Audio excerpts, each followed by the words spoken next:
इतने बड़े घोर कुचक्र, इतने बड़े घोर षड्यंत्र की तो मैंने कभी कल्पना ही नहीं की थी।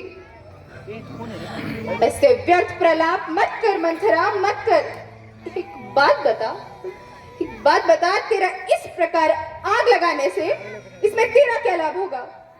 मेरा लाभ? संसार में सभी स्वार्थी नहीं होते, हितैषी भी होते हैं। और वैसे भी मैंने तो तुम्हें बचपन से गोद में पाला है, एक कोमल फूल के समान संभाल संभाल कर रखा है। उस फूल को कोई पत्थर पर रखकर कुचलने लगे तो मेरा कलेजा नहीं फटेगा क्या? इसी दुख के मारे कहते हो, मेरा क्या, तेरा पुत्र राजा बने या कौशल्या का? मैं तो रानी बनने वाली नहीं, किंतु तू जो राजा की चहेती रानी बनकर अकड़ रही है ना, तू दासी बन जाएगी, मेरी तरह एक दासी। दासी? किसमें इतना साहस जो मुझे दासी बनाए? किसकी दासी बनूंगी मैं? अपने सौत की, जब वो तुझसे अपने चरण धुलवाएगी। दीदी? नहीं, दीदी ऐसा कदापि नहीं कर सकती, कदापि नहीं। दीदी? जिसे तू जीवन भर दीदी दीदी कहती रही, उस नागिन ने एक ही ऐसा डंक मारा जिस राजा को तू जीवन भर नाच नचाती रही, उसी के हाथ तेरा सर्वनाश करा डाला। अरे जरा सोच, राम की राज तिलक की घोषणा से पहले राजा ने इस बात की भनक तेरे कानों में पड़ने दी? नहीं ना? न जाने कितने दिनों से ये षड्यंत्र चलता होगा, परंतु इसकी हवा भी लगने दी। मेरी भोली रानी, तू सौत का विष नहीं जानती। सौत अगर मिट्टी की भी हो ना, तो भी वो जहरीली नागन होती है, एक जहरीली नागन। नहीं नहीं, मैं किसी की दासी नहीं बनूंगी, किसी की नहीं। अपनी सौत की दासी बनने से पहले मैं विषपान करके मर जाऊंगी, लेकिन मैं किसी की दासी नहीं बनूंगी। अरे मरने की क्यों सोचती मूर्ख? जीतने की सोच। ये सोच कि सौत की जीती हुई बातें कैसे पलट जाए, राम की जगह तेरा बेटा राजा बने। ये व्यर्थ और झूठे स्वप्न मत दिखा मंथरा, मत दिखा। कल भोर होते ही राम राजा बन जाएगा। कल में और आज में एक रात बाकी है। एक रात में क्या होगा? प्रलय। प्रलय? प्रलय तो एक क्षण में होता है, हमारे पास तो पूरी एक रात बाकी है। अगर तूने ठीक पासा फेंका तो जीत हमारी है। अरे अरे, मेरा सर चकरा रहा है मंथरा, मेरे तो सर्वनाश हो गए।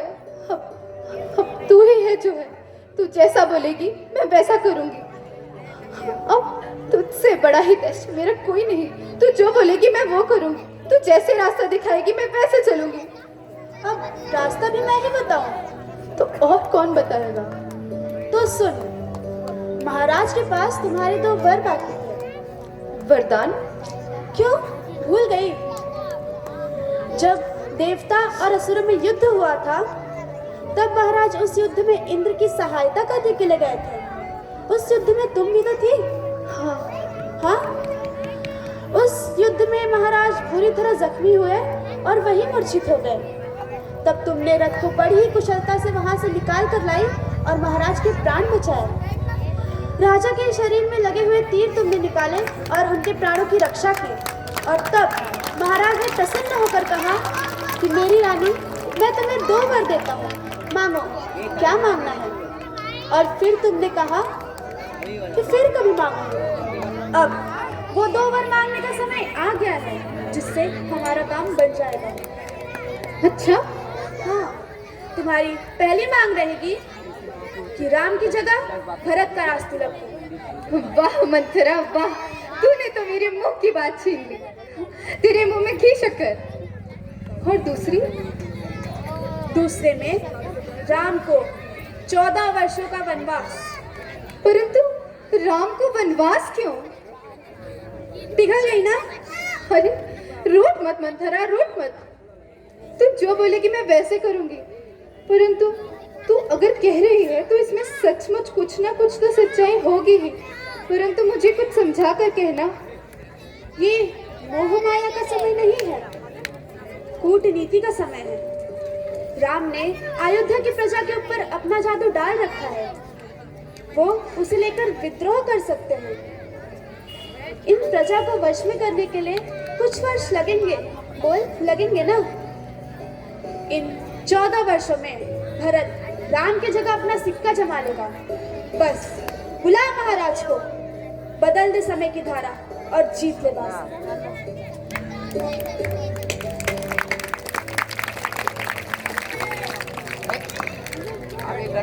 महाराज को संदेशा दे दो कि महारानी कैकेयी ने उन्हें अपने भवन में बुलाया है।